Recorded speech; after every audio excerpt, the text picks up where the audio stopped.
One of the toughest things in investing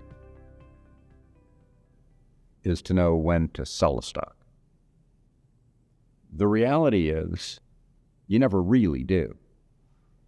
You just think you do and you conclude. If you knew, well, knowing implies near perfect information. And in capital markets, you never really have even close to perfect information. In capital markets, you're always taking a subset of the information that might be available or that could be available if you had so much time to study it, and taking that subset and jumping to a 100% conclusion based on the subset. So what are the subsets that you should think about?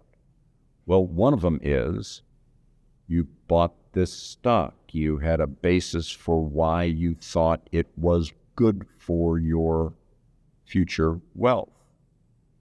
Now, look at it again and say, based on what the company does, was there something, not what the stock did, but what the company's done?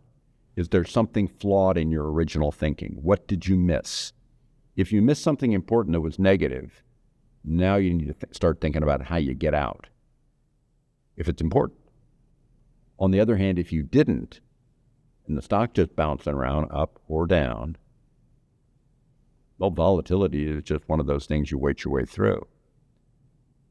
Now, some people are fond of, and I've done videos before critical of, stop-loss orders. Stop-loss orders are a mechanical function that says if the stock drops by X amount, you sell and get out. And I've written a lot about why that's actually a stupid idea and actually is injurious to your portfolio. But let me take this discussion a slightly different way. Portfolio theory, as it should be done, was created as an intellectual construct shortly after I was born by a guy named Harry Markowitz, where he basically described, and I'm going to put technical jargon into simple English, that what you really want in a portfolio are things that have similar long-term return objectives, but that bounce against each other to create a portfolio that in the short term is more stable than if you had things that had those same long-term portfolio return expectations, but always moved up and down together. This process of them varying against each other, or so-called covariance, creates a more stable path to that long-term return, creating less risk relative to trying to achieve it. So what Harry Markowitz would have said is the only reason to enter a security into a portfolio is that it improves the overall trade-off of long-term expected risk versus how these things vary against each other to create shorter-term stability. Now, he said a lot more than that. I'm making that pretty simple. In so doing, your point should be to think, what does this stock or anything else you're entering into a portfolio do toward that goal? That really is the right goal, to get a high expected return relative to the short to intermediate term risk you're taking. And you ask yourself, why does this fit in? So let me give you some examples. Let's say you think these kind of stocks, maybe as an example of what's been hot this year, some of the communication services stocks like Meta or Alphabet, that is the parent company of Google. And these stocks have been hot. You think they'll be hot. But those two, they're going to largely move together.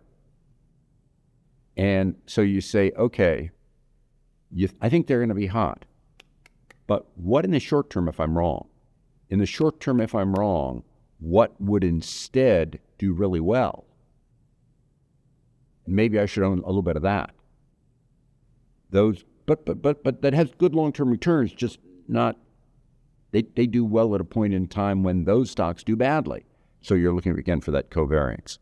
In thinking that through, you've got two features to think through as you move forward.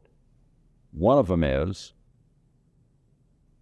Do I still think that the Google and the Meta are doing what I want them to do? Because if I don't, then there's no particular reason for me to own the ones that I have as a counterforce against them.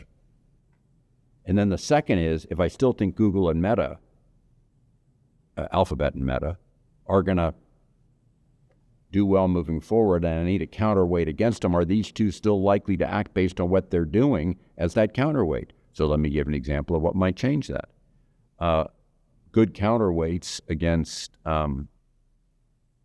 those kind of stock are pure telecoms. But what happens if you've got a company that's part telecom and part something else, and then they sell a telecom part? Well, then it no longer fits, and then you need to plan your way to get out of that. The whole concept that I've been describing is variations of, does the thing still fit the goals you were looking for when you introduced it into your portfolio? It's not about the short-term wiggles. It's about, does it help you achieve that longer-term expected return relative to the risk in your portfolio? I know that sounds a little bit like this, but it's really the way you're supposed to think about what's in your portfolio. Let me go on a little more tangent on this. The way most people think about investing, which is fundamentally wrong, is to think of it like they might think of a coin collection or a stamp collection. They want for each of the stamps that are potential in this set, whatever the country is or whatever the nature is, they want a really high quality stamp and a really high quality stamp and a really good one of these and a really good one of those, or the same with coins, or the same with any other collection that they have. But in reality, those are all things that tend to, again, move together. In portfolio management of anything, you're not supposed to be thinking like it's a collection, although there's nothing wrong with collecting things. That's a different topic. In investing, you're supposed to think about this concept that Harry Markowitz laid out of how to achieve a high long-term expected return relative to the short to intermediate term risk that you're taking with the holdings that you have. And the way to do that is to blend things together with that similar long-term return, but that move against each other in the short to intermediate return. And you want to look to see that those pieces are continuing to play that role in your portfolio. And if they are, they fit. And if they aren't, then you should need to look to get out. Thank you so much for listening to me. This is Ken Fisher. Subscribe to the Fisher Investments YouTube channel if you like what you've seen. Click the bell to be notified as soon as we publish new videos.